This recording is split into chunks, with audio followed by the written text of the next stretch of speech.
A few moments later.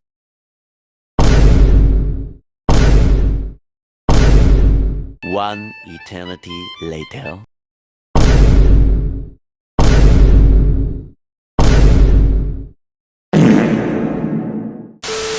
Yes, that was a real intro. Yes, this video is a real thing. We're doing this. It's no secret that I'm a nerd. I eat, sleep, and breathe anime, manga, cartoons, and tokusatsu, as well as history and linguistics. And considering the fact that this video will probably be out in either late October or early November, I'll be 18 since my birthday falls on October 19th. Side note, but who decided to make an entire day dedicated to bullying short people, and why does it fall on my birthday? Who made this a thing? The fact that Short People Day falls on my birthday makes me consider this a personal attack. The same goes for Throw Short People Month. Us short folks really just can't catch a break, can we? We get it, it's popular to make fun of short people, but come on, try different jokes. But back to what I was saying, this video is basically just gonna be me talking about all the nerdy stuff I've collected over the years. Call me Ludwig, cause the plan is indeed simple. Just be prepared for at least 1 or 2 unhinged rants. Yeah, this is gonna be one of those videos.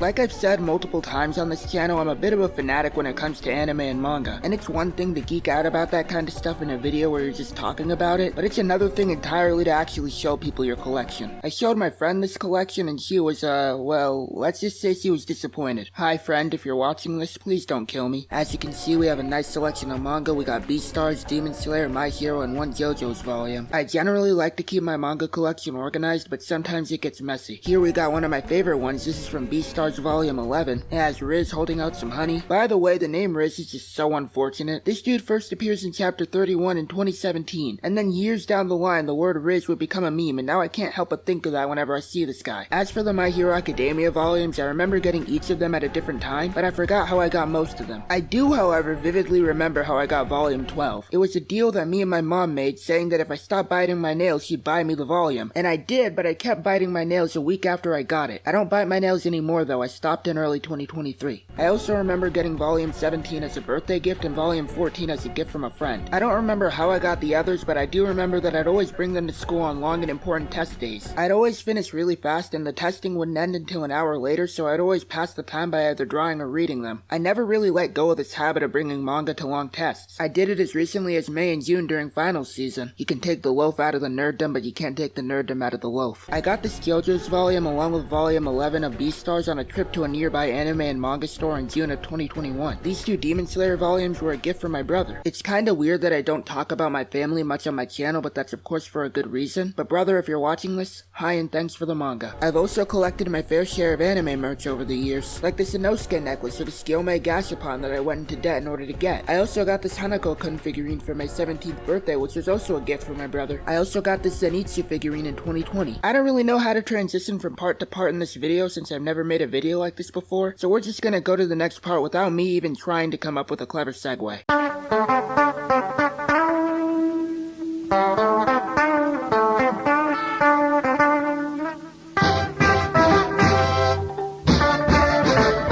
For those who don't know what Tokusatu is, it's a Japanese word that literally means special filming, and it's a live-action genre of Japanese media. Most of you guys have heard of Power Rangers. Well, that's technically Tokusatu, as it was an imported concept from Japan's Super Sentai. To keep a long story short, a man named Haim Saban decided that he liked the look of Sentai as well as Kamen Rider and decided to bring it stateside in the form of Power Rangers and Masked Rider. Other Tokusatsu shows exist too, like Shojinki Metalder and Ultraman. I've been into Tokusatsu since 2021, and although at first I was only interested in it because of Veritas Joe, over time it actually started to grow on me and I started to genuinely like it. And as one does with something they like, I blew my life savings on it. I only have 3 so far and I haven't been able to get my hands on a Kamen Rider belt, but I do plan to soon. We'll go in order from the first one I got to the most recent one I got. The first one I got is from Zenkaiger and I got it in August of 2021. It came with 2 gears, one for Zenkaiger and the other one for Juron. Sorry if this is dusty by the way, this and my other Tokusatsu toys have been sitting in my closet since July of 2022, and I've only been taken out on this one other occasion to record this video. This is one of the only rare occasions where my toys get to see the light of day, and then after filming I just shove them back into the closet. This next one's the shift changer from Go Onjo, and it's probably my favorite one. I think the battery might have actually died for this one as well as my other one. And here's me trying and failing to activate the changer.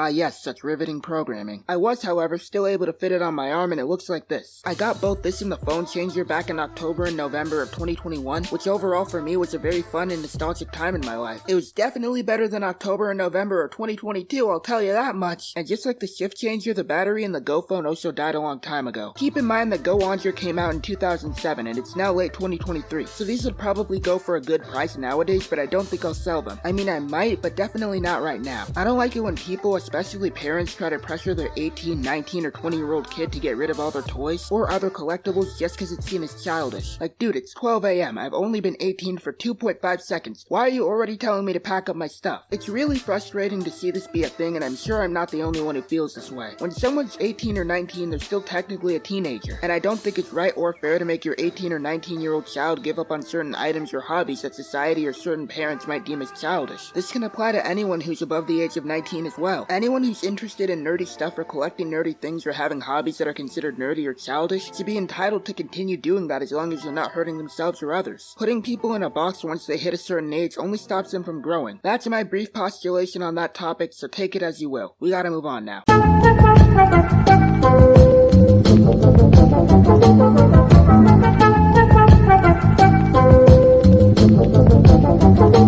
I'm just gonna do a brief lightning round of some other miscellaneous nerdy stuff I have. I have a bunch of Yu-Gi-Oh cards because I had a phase when I was younger where I wanted to be a tournament level Yu-Gi-Oh player, but it never panned out. I was trying to build a Chronomaly deck, which is an archetype themed around historical artifacts and ancient sites. Honestly, I think a deck like that would suit me pretty well. I also have a few Xyz cards, so that's something I guess. I also have 2 Beyblades and this one launcher. And just like with Yu-Gi-Oh, I also had a Beyblade phase, but unlike with Yu-Gi-Oh, I actually went to a tournament. I forgot where specifically I placed at the end of it, but I do remember that I got in the top 5. And one more thing, I have this mini die-cast metal Voltron that I've been building since May of 2022. I kinda gave up on finishing it because it cost a lot of money, but I did get pretty far. All I'm really missing is the green lion. If you're wondering why the blue lion is missing its metal pieces, well that's because one day I dropped it and the 2 metal pieces fell off, and now I can't get them back on the lion. The black lion also doesn't have its wings because the seller on eBay lost the wings, but I mean if the other lions can fly without wings, then so can the black lion. And just like before, we're gonna go to the last part of the video without me doing the clever segue that I'd normally do, cause who needs them anyway, am I right folks?